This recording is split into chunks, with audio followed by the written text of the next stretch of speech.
What's going on, people? Welcome to another episode of Natty News Daily, and this is a special one. This is a monumental episode for us because we just wrapped up as of 2 days ago the first ever WNBF Ontario event, and it was a banger, if I do say so myself. I'm gonna try to be humble through this episode, but not gonna lie, I There's think no need. I think we nailed it. I It's think our we platform. Talk it up. yeah. So, for those listening that maybe aren't overly familiar, we got an opportunity to partner up with WNBF Canada, obviously under the WNBF global umbrella, and bring a show to my hometown, my home province of Ontario, Canada, and more specifically Belleville, Ontario, which where I grew up. And it was the first time ever the WNBF has come to Canada or come to Ontario. And from my understanding, anybody I've talked to has zero recollection of bodybuilding being in Belleville, period, much less in recent memory. So there is a chance, unless I'm Googled wrong, there's a chance that this is the first time bodybuilding has been in Belleville, which is pretty cool. The fact that we were able to do that, have involvement, and run that show, super cool. I don't know, where do we start, guys? Like, I think it was. I mean, for those that maybe are following the social media side of things through Natty News Daily, through the WNBF Ontario Instagram page, you guys would have seen a lot of it. But amazing turnout as far as athletes go. We did only have three divisions. We had bodybuilding, men's physique, bikini, but across the board, like really high quality athletes. Obviously, there's standout on both ends of the spectrum, but I would say as a whole, we really had like a good group of athletes up on Yeah. stage. And within those, we had very good turnouts within each of those categories, right? Yeah. We had, bodybuilding 2 pro cards, physique 2 pro cards, and then a 1 pro card for bikini too. So Two for Two bikini. technically, because Two, 'cause there's masters masters. and Two? open. there were 2 Mhm. masters and open. Yes. And shout out to my client Natalie, who claimed not one of those pro cards, but she claimed both the Masters and the Open pro cards. So officially a WNBF pro, and the plan for her is to make her pro debut next year at the Calgary show, and then I'm pretty confident punch her ticket to Worlds and see what happens next year. So for me as a coach, obviously an unreal day. 10 athletes on stage, all of them did amazing. Really, really happy with the look everybody brought to stage. All of them never competing with the WNBF before, and they all had nothing but positive things to say about the experience with regards to the tanning, how the show was structured with the straight through back to back format. They all really liked that versus prejudging in the morning, finals in the evening. With expediters and all that process as far as how the show was set up and run was really well put together.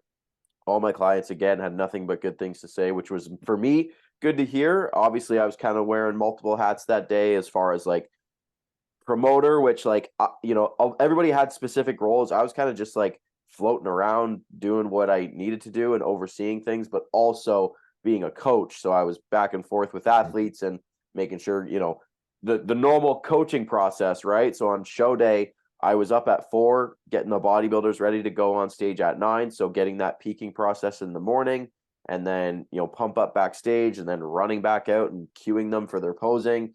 And then it was like, oh, Leroy, where do we go for this, show thing? So it was a lot of chaos for me, but beyond grateful for you two, beyond grateful for Carrie, Leo, Charlotte, and the whole WNBF Canada team, to really make that a very low stress day for me. It was chaotic, but it was all good chaos. Like there wasn't a time when I was like freaking out during the day. It was just like so much like excitement, just Always all things at to once. do. Well, here's Yeah. the thing is we had like a true team, right? Like 100%. just backstage, there were 4 to 5 of us at any given time, right? Like Yep. or like 2 people that knew the exact schedule, one like wrangling people while the other lined people up, like talked them through the stage presentation and walk. Like I was a runner, kind of finding Yep. people, Dan grabbing interviews, me grabbing people for like the urine analysis, which that was a fun experience for my first time, right? Like, Yeah. hey James, can you pee test? Here's like this really intense procedure. Go Yeah. do it. I'm like, Yeah. uh-oh. Yeah. But So, that's something too that all of my clients hadn't been exposed to was the level of testing. So everybody partook in a polygraph. which the WNBF has mandatory. If you do not do it or fail, you cannot compete. So every athlete has to complete that prior to competing on the day. And then all overall winners, like James said, are urine tested. So as soon as they get their pro cards, they're pulled off stage, come with me. Obviously, you have a male for the men's physique and bodybuilder, and then a female for the bikini athlete that won. And they're escorted to the washroom, mandatory urine testing. And that is, like James said, it's a pretty extensive procedure with like paperwork and like how you seal it and store it and package it. Like it's all very specific. And then it's shipped off to, I believe Leo said, California for it to be validated and tested. And then you don't leave their side. Like there's no like funny business. Like they were all made to be like shadow him, like because our physique guy, right? Like he won his pro card and then he still had to do the overall. So the entire time in between him stepping off stage with his class and the overall, like I'm literally following. You're like him, right watching here. everything he's doing. Yeah, like don't talk to anyone. Don't put like don't drink anything. Like you get the water that I give you. Yeah, I was gonna say that's it. Yeah, you had to give him like we had to provide them with water, and like that may sound extreme, but when you are trying to make legitimate testing, like you need to control the variables, right? Because there could be ways of getting past that I don't know with regards to something you could drink or consume that would mask something. Like that is a no-go zone. So they're provided with water. Like James said, you're shadowed, you're escorted, like no funny business. Yeah, but no, everything went smooth. And I brought this up in the segment we recorded, like our weekly segment. Most people didn't know, but like we had like the tentative schedule, and then the guys behind stage had like the top secret schedule, which was like literally 5-minute increments of everything that should happen without the day. And we hit Bikini Awards on the exact minute that Bikini Awards were supposed to be. And that was the final segment of the day, like literally to the T, crushed it, like finished. We were 2 minutes early. We were 2 minutes early, like just crazy. Because most of us have been at shows where it's like 3 hours behind, 2 hours behind, right? Like, and we weren't rushing people. The increments for on stage were like 10 to 20 minutes. We had actually one physique guy who dropped out of a class. He did multiple classes. He was like, I wasn't expecting to be on stage this long. Like, I can't do 3 classes. Like, I will be too tired. Yeah. So first off, shout out to you, Charlotte, if you're watching this, because you made that schedule. And like James said, it was dialed in and everybody recognized that. And everybody was very appreciative of that, because we've all been to shows where it's, like you said, that couple hours late, even like an hour on show day can be a big difference, because it just pushes everything back. And that's where people start to get frustrated, and it starts to pull away at the straws of that show day experience, starting to get skewed in the negative light. So, really, really well done on the scheduling side of things. But I also want to mention how hard they got worked on stage. So every athlete that I had 10. I had athletes in bodybuilding, I had athletes in men's physique, athletes in bikini. And I told all of them, because they never competed with WNBF before, I'm like, you are going to be worked. And leading up to this show, I was like, you need to be hammering your posing, especially you bodybuilders, because you guys have the hardest and most amount of poses to do. And in hindsight, I can tell that some of them didn't take me as seriously as they should have, because they were definitely getting fatigued on stage. But that's how you learn, right? Like the first time I was exposed to it, I got hammered. My WNBF prejudging in 2019, the first time I ever did an INBF show, I was gassed because I was not prepared for it. But like rounds after rounds after rounds. Okay, you and you switch. All right, round again. You and you switch. Like it was intense, and especially the bodybuilders. Like even not including all my clients, but everybody commented, because it was a lot of people's first time being exposed to that. And other federations, they unfortunately don't seem to take that side of the sport as seriously, which is weird, because that's what you do on stage. And 10-minute prejudging, 5-minute prejudging, that's not uncommon for a lot of federations. And like some of those bodybuilder classes, like they were knocking on 20 minutes. Absolutely. And it showed, and I'm sure they were doing that for those scoring purposes, right? Who can 100%. hold their pose, who starts to fade, who sharpens up. And Leo was pulling out like all the poses. Oh, right? yeah. Like hamstring pose, calf pose, serratus. And you could see like one or two times some of the less experienced bodybuilders, he goes like hamstring pose, and they look, they're like, what are we doing? Like, what? Yeah. So funny. Yeah, for sure. You got to know them all. Yeah, and I think that just like further legitimizes the not only the organization but like our show. I think it was just really it looked legit. And that was I think like my underlying fear a little bit was like, man, I don't want this because we've talked about this to like no end where there's those shows that you're like, man, this is just shit.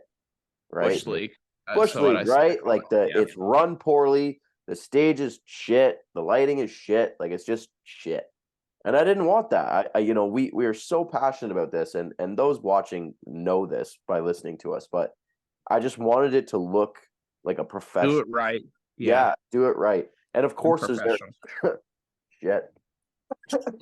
You Also, can tell how much he poured He's into the recovering show. for the Yeah. weekend. yeah. We're recording this only a couple days after. Yeah, and anyways, I just wanted it to be presented as something that people walked in and everybody did. We saw it on everybody's faces. They're like, damn, boys did it. Right. And that's what I wanted. There's certainly things that we got feedback on that we want to improve on. And some of that's like financial, like hopefully as we make a little bit more money, bring in more sponsors, we'll be able to upgrade certain aspects of it. Yep. But like overall, the things that we wanted to nail, I think we nailed, other than, we've had our discussions about a couple things. But yeah, I think overall, nobody came away with a bad experience. Everyone was very grateful for it and very appreciative of it. So yeah. Obviously, we've had conversations directly with people, but everything I've seen online on social media has been nothing but positive across athletes from every division, for people that were there watching, which is good, right? Like I left that very fulfilled in so many ways. And potentially dying at the same time. I'm gonna get water. You guys It may not be a second show. Leroy dies here. Yeah, no, it was taxing for people that don't realize like what goes on behind stage. Like so I left here 5 a.m. Friday. You were already up there, Dan. So I rolled in at like 9:15, and we didn't get back to the hotel till what, like 10:30 on Friday after setting up the entire day. And then we had a quick break to train, but that was it. Of course, the bros had to get a session, and we took like what, hour and a half to like go run and work out, and then come back for like athlete check-ins and everything. Yeah, that was then, a good workout. Yeah. Leroy we don't need to go down the rabbit hole though. Just as a side note for everyone, Leroy's apparently banned from every gym in his hometown. So ask him about those sometime. But no, and talk about that behind the scenes. Yeah, Saturday then, right? Like 7 a.m. to 7 p.m. Right? So 12-hour days both days, and we felt it. But it's different because I was just like you said, Leroy, like I was exhilarated leaving that. Like I'm exhausted still. I'm still playing catch up. I have like so many client check-ins I still got to work through. Makes two of us. But it was just like, this was so worth it. And I would do it all over again in a heartbeat. Like, absolutely. Yeah. Yeah. It's, I think it was just like we talked about before it happened, but just like a combination of so much work, but also just this world we've become like fully immersed in, with not only just natural bodybuilding, but a lot of people that we're so tight with, right? Like Connor came, and Leo and Charlotte were obviously there, and the whole crew.